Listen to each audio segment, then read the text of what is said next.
Hello everybody, my name is Nikki and today is March 27th and March is Endometriosis Awareness Month. I haven't shared a whole lot about my endometriosis journey on my YouTube channel or my social medias because endometriosis is something that can feel really personal, and it's also something that can be traumatic for a lot of people, and my journey just wasn't complete, and so I didn't really know what to share about my journey. I have shared before on my channel. I have an old video, but we're gonna do an updated one now. So if you're new here, my name is Nikki and I have multiple chronic illnesses, endometriosis being one of them. So we're gonna start off with my endometriosis journey diagnostic story, and then I'm gonna get into some of the things that have helped me and some of the things that I have tried and what I'm doing about it now. And yeah. Oh, I also wanted to share maybe a couple of misconceptions or things that really bothered me on my journey with endometriosis, because there are, I think, a lot of stigmas around it, and that is also what makes it hard to share about sometimes. So here we go. Okay, so my diagnostic journey actually starts, I think, in my later teens.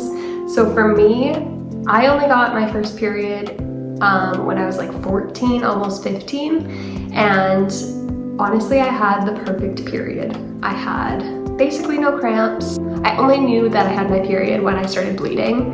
I did get some other symptoms like period poops, and my ovulation was really bad. So those are probably the only like markers of something being off. Otherwise, my periods were perfect. All of my friends were jealous because I didn't get cramps, and my cycles were very short, like only like 4 days long typically, which was very nice back then. So for me, I knew that endometriosis could always be a possibility. My mom has or had endometriosis, and so I knew from a pretty like young age what endometriosis was, and that it could affect me when I got my first period. And so when I didn't have awful periods to start off with, we thought that I was in the clear. Fast forward to my later teens. I was working at a Bible camp, and one of the weeks I had gotten really sick with symptoms of like a UTI, which I get UTIs and got UTIs very frequently. And so I knew exactly what they felt like. So I had gone to the doctor and my tests came back inconclusive, but they gave me antibiotics anyways.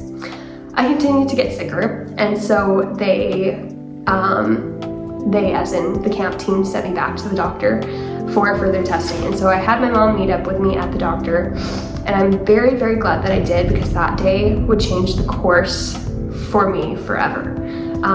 The doctor that I had, this was just at an urgent care, and so they wanted to do further testing, like seeing if maybe I had some sort of vaginal infection, I guess. And so they needed to take a sample of the fluid. And I, at this point, was not married, and I was a virgin, and so I had never had anything put up there other than a tampon. And I even struggled with tampons back then. Tampons have always been very painful for me. So this man, doctor, chose a speculum of the largest size, and with being a virgin, that hasn't been stretched out down there. And my mom was like, she's a virgin, she needs a smaller size. And he decided that he knew best and was like, no, this should be fine. And proceeded to shove this really large speculum up my lady part. And I screamed bloody murder because I felt like he had lit me on fire. I had to have, I think, 2 people hold me down while he finished the test, and I was writhing in pain and screaming. And he was pale when he removed the speculum, and he just kept mumbling, I'm so sorry, I'm so sorry, I'm so sorry.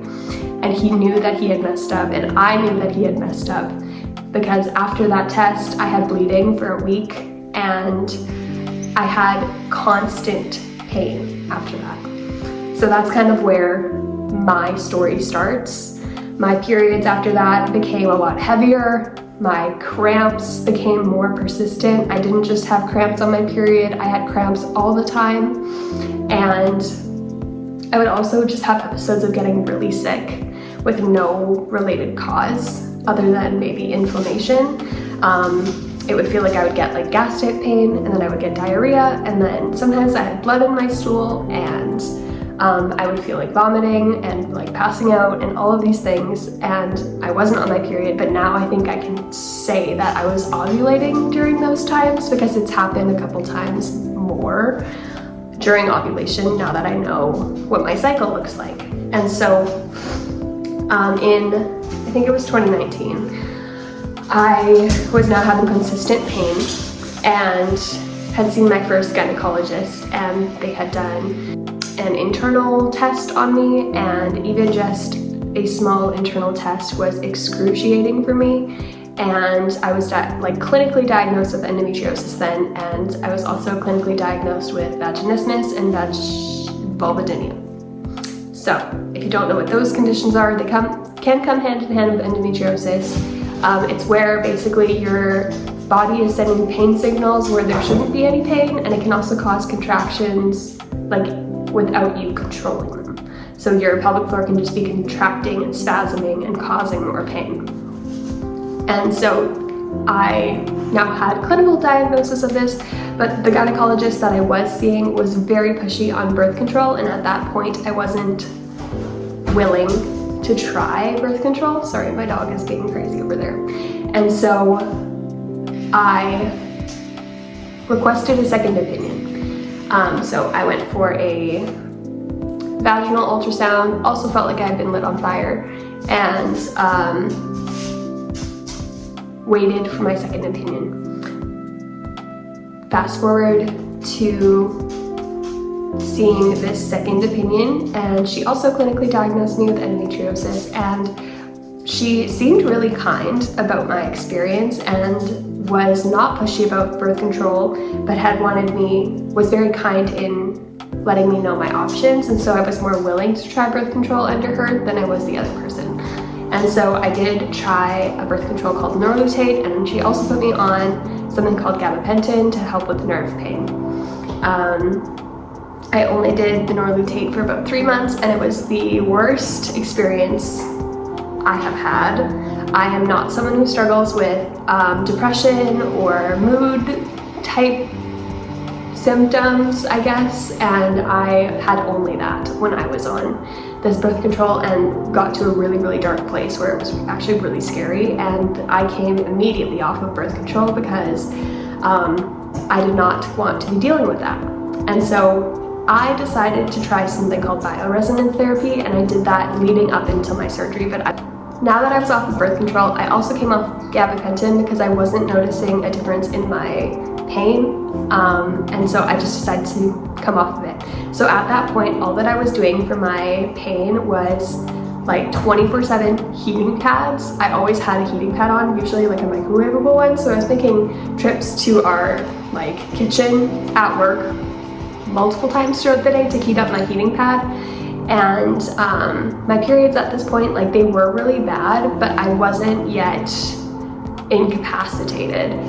So around that time was when I started bioresonance therapy, and that is what I noticed a big difference in my cycles. Is instead of having 24/7 pain, now I only had pain on my periods and during my ovulation cycles.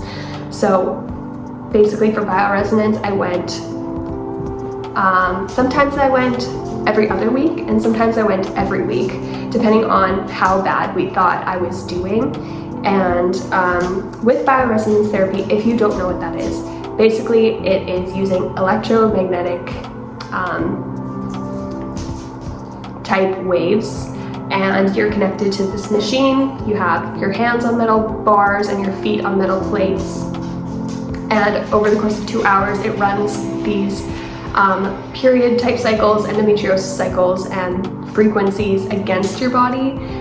Because our body has frequencies in it, there is a healthy frequency that every organ is supposed to be functioning at, and if it's not functioning at that frequency, this machine is teaching it to function at that frequency. And so this was really helping me manage my pain for a long time. So fast forward, I'm still seeing this same gynecologist, and I still was having pain on my periods and pain with ovulation, and now I was getting ready to be married, and so I knew that I was going to need a few more things, or that I was going to need surgery, so I was really pushing for surgery at this point. And she said, no problem, I'll put you on my list. So I thought, and so I waited an entire year and then made another appointment with my gynecologist and was asking, like, where are things at? Like, I thought you told me that you were going to put me on your list, and you also were going to refer me to put me on his list, so I understood. But apparently during that appointment, she hadn't taken down any notes, so she didn't have any record of our conversation. And so she proceeded to gaslight me that entire appointment, saying that she didn't think that I had endometriosis, and that clearly this was just a problem with my weight, like being underweight, because at this point my GI issues were really prominent, and this was before I got my feeding tube. So I was down to like 90 pounds at this point, and so she didn't feel safe operating on me. And she was basically trying to insinuate that I had anorexia, and that was my problem. And so I left that appointment in tears, but she also did try to help. Like, she wanted me to try a different medication, and she did send off for another opinion with my current gynecologist. And so that was an awful appointment, and I had decided that I was never going to see her again after that, because I don't tolerate gaslighting. And so at this point, my periods were very incapacitating. Even that appointment, I was on my period, and I was in some of the worst pain on my way home, just trying to keep myself upright. And I, at that time, would always wear a portable heating pad with interchangeable batteries so that I could have heat as often as possible. And I had burn marks all over my abdomen from heating pad use. And my periods at this point had taken me out of work. I could no longer work a normal job, along with my other health conditions also took me out of my normal job. And so I couldn't work normally, because when I did work a normal job, I would have to take off at least one day, usually one of the first days of my period, because I just could not function and I was in so much pain, and I would bleed. I would bleed so heavily that I would bleed through multiple pairs of pants in one day, and I was barely functioning. And so at this point, I was still continuing with bioresonance therapy and waiting for this third gynecologist to get back to me. So finally, I received word that he had set up a phone call with me last June, and he originally wasn't quite sure if it was endometriosis or not, because of some of the things that I was focusing on when I was talking about it. Maybe didn't make it sound like endometriosis, but I was fairly confident, and he was willing to do exploratory surgery. And so he put me on his surgery list regardless, and I heard back from him in September, which was really fast, honestly. And he had an opening for exploratory surgery in December of 2024. So I was very excited about that. And so fast forward to my surgery, had my pre-op phone call with him, and at this point I had a feeding tube, and so he was a little bit worried about any complications that could arise from maybe displacing my tube during surgery, or any complications that could arise out of that, or could arise from me having Ehlers-Danlos syndrome as well. But he was still open to doing the surgery. And so the day comes, I go for my surgery, and his team was incredible. So I had multiple people come and speak with me. He had an assistant doctor, so that was the doctor that came and spoke with me first and made sure that he knew my full history and everything. And then I had him come and speak to me after that, and we had a few things to discuss. I wanted to do stitches instead of just glue, because during my feeding tube surgery I did have it reopen and I didn't have any stitches or anything with that, and so I needed a little more reinforcement, and so we did go ahead and do stitches instead of just glue or just tape or whatever. I think it was tape actually that he wanted to do. He wanted to do steroid strips. And so we just confirmed the plan, and then he also, during my anesthesia appointment, they had some concerns about my neck because of my EDS, and they wanted to take extra precautions with that. And so I felt really safe with his team. When I got to the operating room, they did a dry run on me because of my EDS. My hips are really easily displaced, and so he wanted to make sure that I would be comfortable and that they wouldn't injure me when I was under anesthesia. And so he put me up in the stirrups, how he would have me for part of the surgery, for the internal like type exploratory thing. He was checking to make sure my tubes were open and that there was no complications inside of my uterus, and that went well. And so after that he put me out, and that was my surgery. So coming out of surgery, I of course did notice pelvic pain, but it just kind of felt like a period, and they were very good about pain control and nausea control as well. I was able to get up and use the bathroom after my surgery, and they kept me about 2 to 3 hours just to make sure that I was comfortable. And then I went home with really good pain control. And the surgeon himself had left me a note saying that he did find endometriosis, and from what I could understand from his note, that it was extensive, and that he left me his cell phone number in case I had any questions or complications. And so I went home, and the surgery recovery was a little bit longer than I was anticipating, and so that was frustrating for me. It wasn't necessarily long because of like pain wise. Like I was on my period during the surgery, and then I was ovulating during recovery, and so that's kind of what made it a little extra painful to like have your period and be ovulating while you're recovering from excision surgery. I had 4 incisions on my abdomen, and my husband was home I think for 2 weeks to help me out, because for about the first couple of days I needed help getting up and doing things, and then after that it was a lot quicker for me to be able to get up and go use the bathroom by myself than it was with my feeding tube surgery.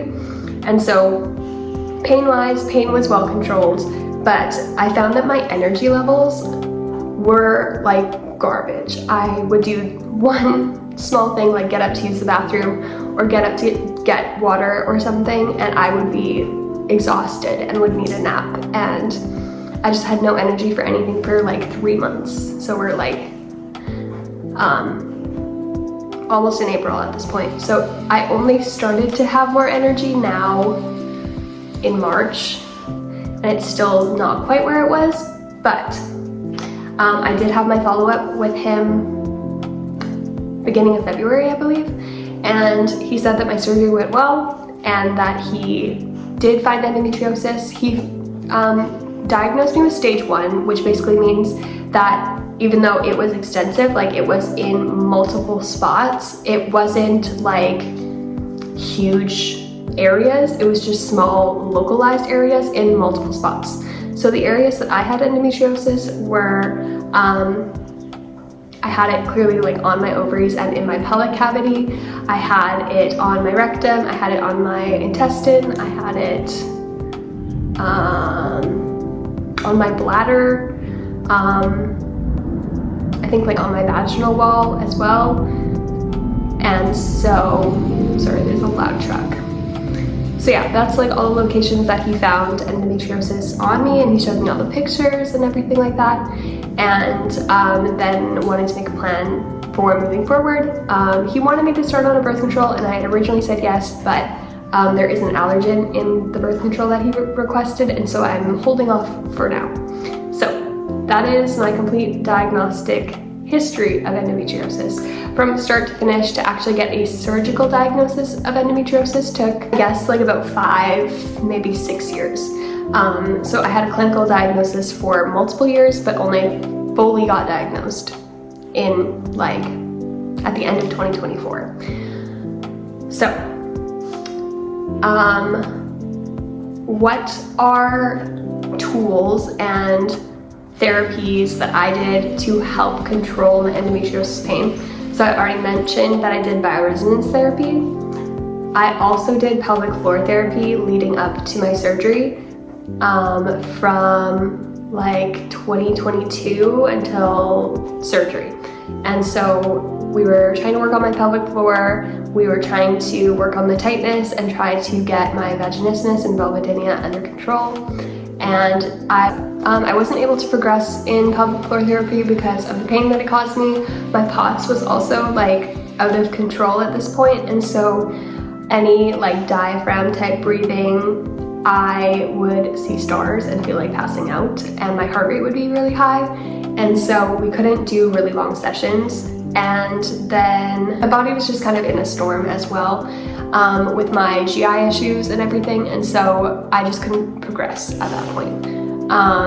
Some other things that I did to try to help my endo pain, of course, is heating pads. So I showed you that I have this portable one. It's just a Sunbeam. So I have had 2 of these, which it's actually nice to have 2 because then you have 2 battery packs, and that way you can have one charging while the other one is in use. The only thing that I found with it is that it doesn't have a very long battery. So it only lasted about 2 hours at most when the battery was at like complete health, and maybe like an hour and a half at worst. It depended on what heat level you had it on.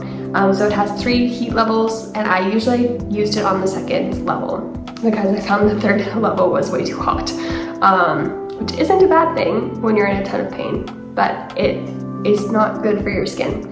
I also, of course, always use plug-in heating pads that have like an auto off switch, and so I've had multiple different ones of those. Some that probably should have been illegal with how hot they got, but it was from like the 80s or 90s. It was my mom's heating pad, and it would get so hot. And so when I was ovulating or on my worst part of my period, I would be like on a level 10 on a heating pad like that, which it gets very, very, very, very hot. And I still didn't find much pain relief from that. I only used like over-the-counter medications because I didn't want to look like a drug seeker, and I didn't feel like I was bad enough to have stronger medications, and so I never really pursued anything stronger. I found that it was at least enough with a really, really hot heating pad and not moving, and some pain control.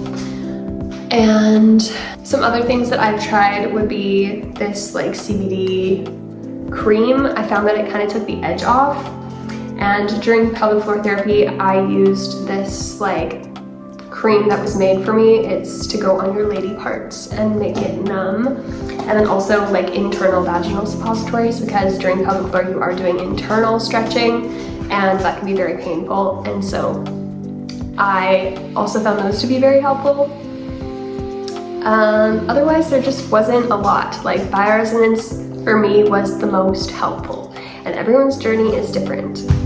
What am I doing moving forward? So I don't really have a plan at this point as to how I'm going to prevent endometriosis from growing back too quickly.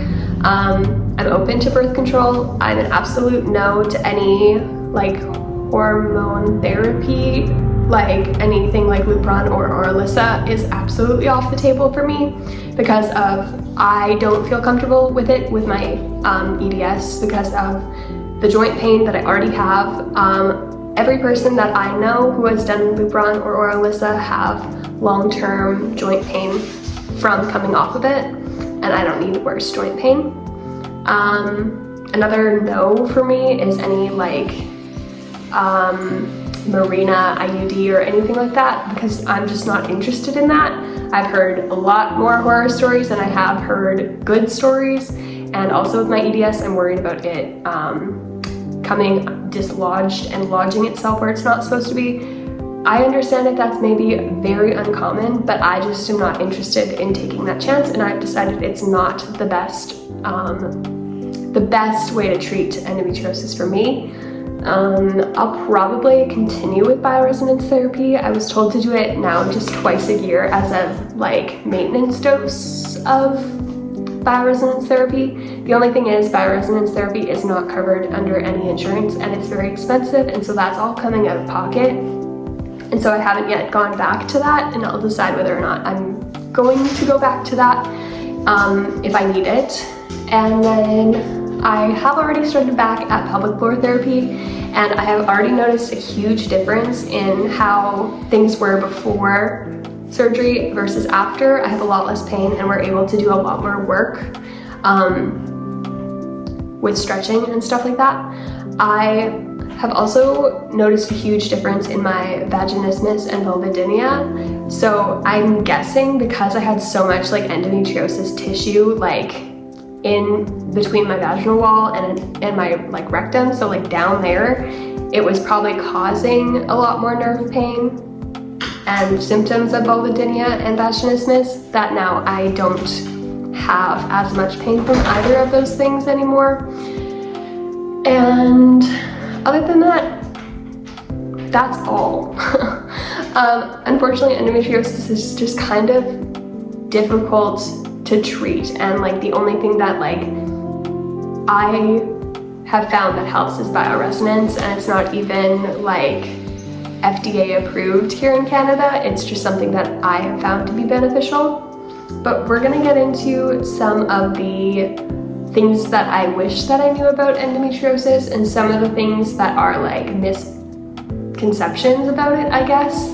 The first one being that endometriosis, regardless of your stage, like your stage doesn't determine like how like your body responds to it. So like you can have like really, really bad symptoms of it, be in excruciating pain, going to the ER for pain control and everything like that, and end up with stage 1. Or you can have absolutely no pain and your only symptom of endometriosis is infertility and end up with stage 4.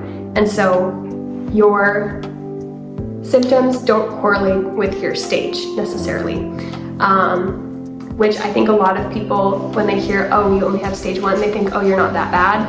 That's not necessarily the case, because everyone responds differently to pain and endometriosis.